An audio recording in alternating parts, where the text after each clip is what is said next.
We want to get to our big story tonight. Arizona Governor Doug Ducey slamming Hacienda Healthcare. The governor saying he has zero confidence in the facility or its leadership after the sexual assault of a patient, reportedly at the hands of the woman's nurse. Tonight, Governor Ducey is demanding a clean sweep at Hacienda.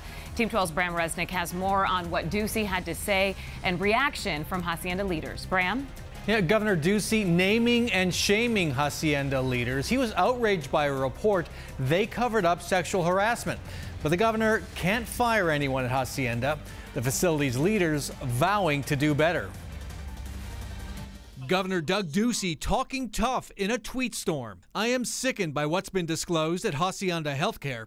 My confidence level in that institution and its leadership is zero. Ducey reacting to an Arizona Republic report that Hacienda board members tolerated a chief executive, Bill Timmons, who sexually harassed employees.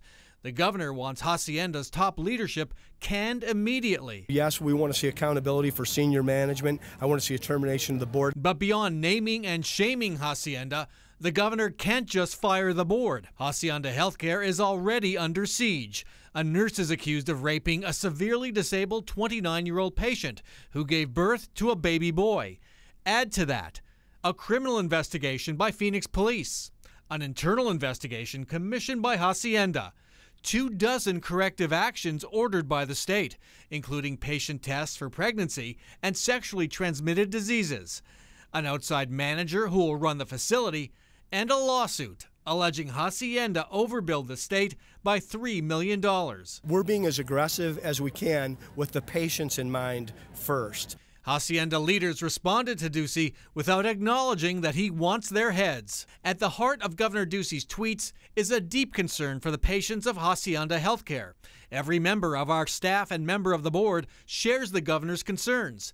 This organization intends to do everything in our power to restore its credibility with our patients, their families, the public, and Governor Ducey. Early next week, we expect advocates for Hacienda patients to release their plan on how the legislature can protect them and others from sexual abuse. Let's send it back to you. All right, Bram, thank you.